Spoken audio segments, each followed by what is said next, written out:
One of the things that we've talked about as well is canceling a portion of the student loan debt, which Joe Biden didn't do that the proper way. He did that through the HEROES Act instead of the Higher Education Act. Elizabeth Warren, Ayanna Pressley, and Chuck Schumer knew this last year when they drafted this and they told him how to do it through the Higher Education Act. So I honestly felt like this was just a ploy to get people to come out and vote in the midterms. And there was a high amount of young voter turnout in the midterms. And part of it had to do with canceling part of that student loan debt and then also the overturn of Roe v. Wade. Then immediately after the midterms, a judge strikes it down, which I believe personally that Joe Biden knew that that was a possibility when he did it the way that he did it. And I want to get your opinion about that. Do you feel like he was being, I guess you would say, 100% genuine when he chose to cancel a portion of student loan debt? Or do you feel like, again, this was just another play of theatrics here to Yeah, get people it's to vote? political theater. We have to remember who Joe Biden was. Obama picked him because, although a Democrat, he voted Republican. This guy has a really dirty record, which is why he was anointed as the nominee. I mean, let's go back to him going after Anita Hill so Yep. Clarence Thomas could sit on the Supreme Court. He was one of the most fervent advocates of the wars in the Middle East. He is an abject supporter of the apartheid state of Israel.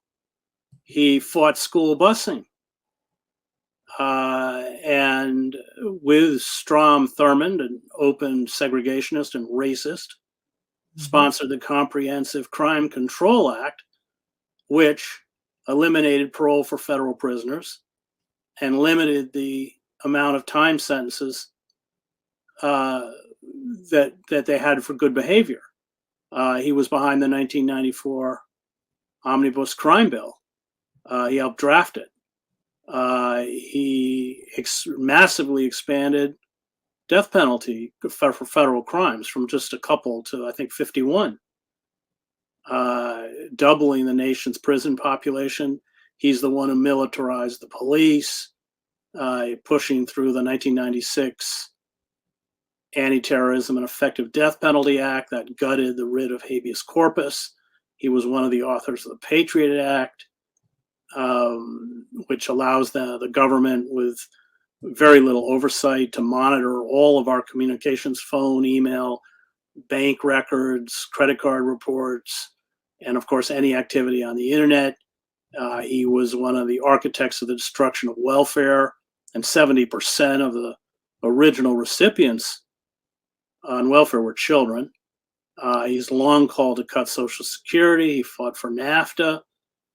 He backed the Illegal Immigration Reform and Immigrant Responsibility Act that eliminated the defenses for undocumented people and saw them far more easily deported. He deregulated the banking industry with the abolition of Glass-Steagall. And that was a major contributor, not only in the global financial crisis, but in the collapse of nearly 500 banks in the United States in 2000, 2008. Canada didn't have banking collapse because they didn't rip down the firewall between commercial and investment banks, which is what Glass-Steagall did. He's long been a tool of the pharmaceutical industry, the for-profit insurance industry, which contributed heavily to his campaign. I mean, I can just go on and on. I mean, so, Mhm. Gore Vidal said, it's the United States of amnesia. You're not going to hear it, as you said, no mainstream media publication is going to lay out who Joe Biden really is. It's just our politicians have kind of manufactured personalities that are emotionally appealing, but non-reality based. So Biden's been one of the stalwarts of this assault and this project. They used to call him Senator Credit Card because all these credit card companies are in Oh yeah, Delaware, and of course Delaware. they employed his son Hunter. I mean, it's really dirty. And there's a lot of information that's come out with these Twitter file released, starting with Matt Taibbi released information that I think a lot of us, we kind of knew this was happening, but we didn't have any actual evidence. that Twitter was told by the FBI to suppress the Hunter Biden laptop story, along with many other things. Any type of negative criticism about Joe Biden, there was much more suppression. This was during the 2020 election there. So it makes me wonder if more people knew about that story at that time, would as many people have voted for Joe Biden? I really wonder about that. Yeah, I mean, I don't know. I think that the media did a terrible job at, I mean, of course, they were essentially working for the most part on behalf of Biden, the New York Times, Washington Post, MSNBC, CNN, etc. Uh, and uh, and so there was open collaboration. I mean, remember, the New York Times was calling the contents on Hunter Biden's laptop uh, disinformation, Yeah. straight out of the Russian playbook, that kind of stuff. Um, so uh, Silicon Valley made a quid pro quo with the Democratic Party.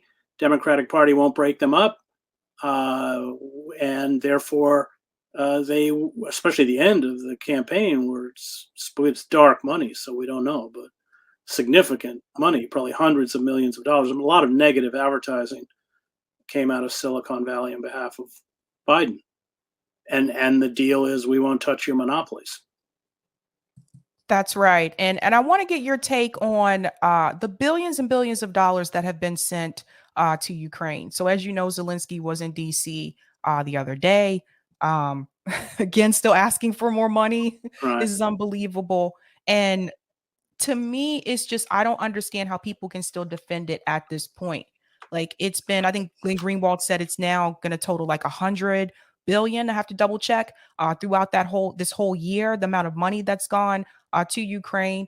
Um, but at the same time, the same politicians won't vote for any type of social programs or putting money into social programs that'll help the American people directly. They will tell us that they don't have enough money to give everybody universal health care in this country. But every other week, I'm hearing another announcement that they're sending more and more money to help Ukraine.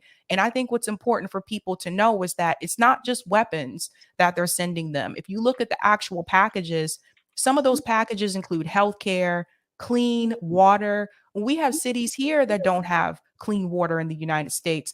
I don't see them trying to do that to help people in Flint or Jackson, Mississippi. It's been mutual aid organizations that have been helping those people and not the United States government.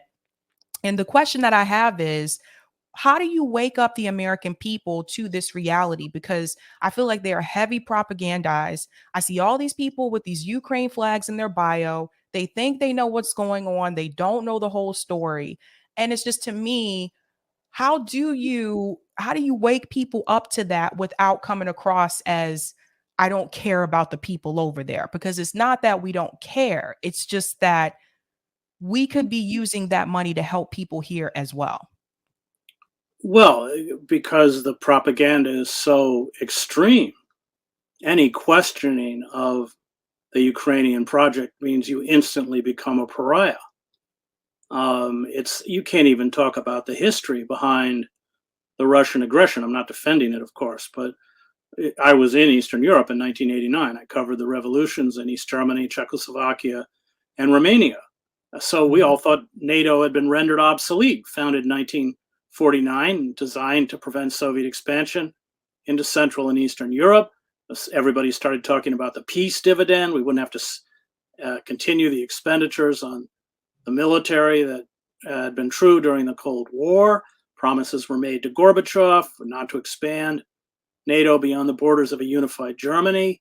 I was there for that. Gorbachev wanted to build a military and economic alliance with Europe and the United States, but the war industry wasn't having any of it because in order to sell weapons, they need an enemy. So if Russia wasn't going to be the enemy, they'd make Russia the enemy.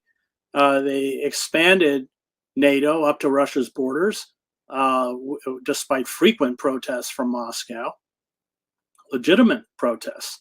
And George Kennan, the great Sovietologist, called the expansion of NATO the greatest blunder in post-Cold War diplomacy. Uh, and Clinton promised that we wouldn't station NATO troops in Eastern or Central Europe. Now I think there's about 100,000. We orchestrated the 2014 coup to install an anti-Russian government, which precipitated a civil war, which I can't remember the figure, left 14,000 Ukrainians dead. Uh, and and Russia took the bait. Now it's preemptive war. Preemptive war under post-Nuremberg laws is a criminal war of aggression. Uh, but even to begin to lay out that history is an anathema. You can't do it. You can't say it. And I think that there's the war industry cloaks, and especially the Democratic Party is guilty of this. They cloak this militarism in a kind of a moral facade of virtue and goodness and democracy. And it doesn't matter whether it's the 20 years of the fiascos in the Middle East, going all the way back to Vietnam, which they used to also call the Good War. And so I covered war for 20 years. It's a messy business. Both sides lie like they breathe. I can assure you the Ukrainians are also committing atrocities, maybe not on the same scale as the Russians, but I can assure you that they exist, not that they'll be reported. There have been all sorts of reports of the execution of so-called Russian collaborators. CBS ran a report that they had to yank down about only 30% of the weapons actually getting to the Ukrainian army because it's not audited or controlled once it enters Ukraine. The rest ending up in the black market or in the hands of warlords. So, which all fits with the kind of chaos, mayhem, and moral depravity of war, which is what my latest book, The Greatest Evil of War, is all about. So, there's no real discussion of Ukraine. You're either a cheerleader or you're locked out. Those are the only two options. And the media is the gatekeeper on that. Right. Are you surprised that more people haven't learned that lesson given what we were told about the Iraq war? How we found out later on that there were no weapons of mass destruction. Are you surprised that people are falling for this again, or at least not questioning the narrative, so to speak? No, I'm not surprised. It kind of happens in every war and every conflict because this war is different. This war is special. All the tropes are the same. So instead of Saddam Hussein being the new Hitler, Vladimir Putin is the new Hitler. And until we go to war with China, I guess. I mean, it's all the same.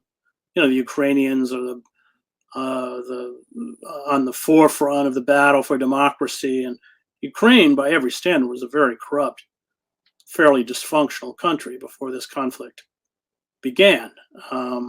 Zelensky, who was a stand-up comic, is now compared to Churchill. I mean, it is the height of absurdity.